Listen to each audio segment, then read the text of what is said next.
Assalamualaikum Buya. Saya hamba Allah di Jakarta mau bertanya. Kalau kita pernah melakukan dosa besar dalam keadaan sudah bersuami, mungkin waktu itu setan menggoda saya, tapi suami tidak tahu saya sudah melakukan dosa besar, Buya. Mau minta maaf secara terus terang, takut. Hanya minta maaf secara garis besar saja. Misalnya, maafin dosa-dosa saya ya Pak. Tapi tidak dijelaskan kita sudah berbuat dosa besar. Kalau mau berkata jujur, takut suami marah. Jadi rahasia itu disimpan sampai suami meninggal. Pertanyaan saya, apakah suami ikut menanggung dosanya? Dan menurut Buya, bagaimana caranya saya minta ampun kepada suami saya? Apakah bisa dengan cara bersedekah pahalanya diniatkan untuk suami? Atas petunjuk Buya, saya ucapkan terima kasih. Wassalamualaikum warahmatullahi wabarakatuh. Yang pertama adalah wanita. Mungkin isyarat dosa besar adalah mungkin berzinaan. Zina itu susah bagi orang mulia. Tidak akan terjadi kecuali karena memang orang itu dalam kehinaan yang sesungguhnya. Apalagi sudah punya pasangan. Dalam Islam itu adalah disebut sebagai zina muhsan. Hukumannya dirajam sampai mati. Karena beri pengkhianatan kepada pasangannya, kepada suaminya. Na'udzubillah. Dan rendah wanita seperti itu. Jangankan sudah menikah, yang belum menikah saja wanita mulia nggak kebayang bisa melakukan zina. Maka berzina ini hanya dilakukan oleh orang-orang rendah. Wanita Arab waktu itu kafir, belum beriman. Kemudian masuk Islam, Hindun. Masuk Islam, datang ke Nabi. Setelah datang ke Nabi, diajak berbaiat oleh Nabi. Berbaiatlah kalian kepadaku. Berbaiat untuk apa ya Rasulullah? Berjanjilah, berbaiat itu berjanji. Berjanjilah untuk beriman kepada Allah. Baik, aman nabilah, kami beriman kepada Allah. Apalagi ya Rasulullah? Berbaiatlah untuk tidak minuman keras. Kami tidak akan minum minuman keras. Apalagi Rasulullah? Berbaiatlah kalian wahai wanita untuk tidak mencuri. Baik, kami tidak akan mencuri. Apalagi Rasulullah? Berbaiklah kalian semua. Berbaiatlah, berjanjilah untuk tidak berzina. Sayyidatuna Hindun di saat disuruh berjanji tidak berzina itu terheran. Ya Rasulullah, taznil hurratu. Apakah kebayang orang seperti kami melakukan zina? Kok harus berjanji tidak berzina? Nggak terima diajak begitu. Karena wanita mulia nggak susah melakukan zina. Ini biarpun tidak punya pasangan, dia takut kemuliaan sebelum kenal Allah, kemuliaan dirinya nggak mau direndahkan oleh kaum pria, nggak mau direndahkan. Baik. Kemudian, nah ini sudah punya suami, na'udzubillah. Rendah wanita semacam itu. Kalau tidak segera tobat, kehinaan sepanjang masa di akhirat nanti. Kehinaan dan kehinaan. Tapi Allah maha luas dengan pengampunannya. Ini sengaja kami sampaikan lebih dahulu, agar waspada, na'udzubillah. Kadang begitulah, rumput tetangga terlihat lebih hijau. Kadang-kadang subhanallah. Kalau telepon dengan suaminya biasa saja. Tapi kalau dengan laki-laki lain, apalagi teman sekolah dulu dan sebagainya, merasa, oh itu iblis, setan. Dan hati-hati.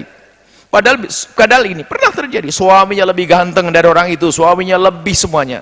Bahkan kalau ditanya apakah suami tidak memenuhi. Bahkan secara semuanya suaminya lebih. Cuman karena apa? Nasib rendah, nasib hina. Begitulah. Orang-orang seperti itu. Naudzubillah. Akan tapi Allah maha luas dengan pengampunannya. Yang bertanya ingin tobat. Anggap saja ini zina. Saya buat contoh yang terberat zina.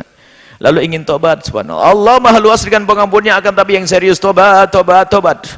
Dan tobat itu bukan di lisan, tanyakan berapa kali menangis menjerit di tengah malam kepada Allah. Bukan sekedar lisan, aku tobat, aku hijrah, aku tobat. Bukan itu, akan tapi penyesalan di dalam hati. Ada atau tidak? Penyesalan yang sesungguhnya di dalam hati Anda. Dan kami yakin Anda adalah orang yang menyesal. Dan Allah akan mengampuni. Lalu tobatnya gimana? Karena ini dosa Anda kepada Allah, cukup Anda dengan Allah. Tidak perlu suami dikasih tahu. Bahkan kalau Anda beritahu, Anda menghancurkan diri Anda sendiri. Nggak perlu bercerita kepada suami. Saya kan juga dosa kepada suami. Tidak, itu dosa kepada Allah. Terlebih dahulu urusanmu dengan Allah. Dengan suami nggak perlu bercerita, cukup tutup Allah saja yang tahu. Selesai. Ini harus paham makna ini. Ada wanita bodoh memohon maafnya dengan menyebutkan kehinaannya. Hari itulah hari kehancuran bagi dia. Siapapun punya aib dosa kepada Allah hendaknya ditutup, jangan ceritakan kepada siapapun. Hati-hati. Manusia susah memaafkan, manusia hanya bisa memandang rendah saja, hati-hati. Maka yang pernah kepleset dalam kehinaan seperti itu, jangan cerita pada siapa, apalagi suami minta maaf. Istighfar kepada Allah, dan meniat mengabdi kepada suami lebih, layani lebih, tanda tobat, selesai. Nggak usah bercerita kepada suami. Dan jangan bodoh, ada sebuah pernah terjadi, seorang istri bercerita kepada suami, hari itu hari dicerai. Karena sebagian suami yang punya cemburu tinggi, punya cinta yang sangat tinggi, melihat istrinya begitu nggak akan mampu. Lebih baik dibuang saja daripada zalim. Dan itu berhak karena melakukan kehinaan, zina. Kecuali kalau laki-laki yang the youth, nggak punya cemburu dan sebagainya, sudah tahu istrinya melakukan kehinaan, masih saja. Ini karena kebodohannya. Ada. Akan tapi kalau wanita hendaknya bisa menyembunyikan kalau melakukan kehinaan seperti itu. Sembunyikan, tutup. Kemudian sedih kita mendengar ada hal-hal semacam ini terjadi. Padahal sudah punya suami baik ini. Semoga Allah menjaga kita semuanya. Kehinaan, naudzubillah, itu dijaga dari kita. Kalau tidak tobat secara sungguhnya, lihat, mudah. Kelihatannya tobat hari ini dia sudah terpesona lagi dengan yang lainnya. Karena memang model kehinaan dia. Memang sudah dicap hina dia. Kalau tobat sesungguhnya dia akan rasa takut, penyesalan yang panjang. Kemudian, apakah suaminya ikut dosa atau tidak? Karena suaminya mungkin sudah mendidik yang benar. Hanya perempuannya aja nggak baik, tinggal tobat secara sesungguhnya, nggak usah cerita ke suami. Kalau Anda bersedekah, sedekah untuk diri Anda sendiri dan niatkan untuk orang lain boleh, akan tapi ini urusan diri Anda sendiri dengan Allah, selesai. Tobat dan jangan cerita kepada siapapun sampai Anda mati. Semoga panjang umur semuanya dan diberi kesempatan tobat. Itu saja. Jadi ingat, ini adalah dosa kehinaan luar biasa. Cuman ingat, yang pernah kepleset dalam zina, Allah Maha Pengampun. Segeralah menuju pintu pengampunan Allah, jangan menunda. Hadirkan penyesalan yang sesungguhnya, hadirkan sebab-sebab terjerumus. Segala kenangan-kenangan yang membawa Anda dalam kehinaan, hapus semuanya, hancurkan semuanya. Hindari. Demi kemuliaan di dunia dan di akhirat. Wallahu a'lam bishawab.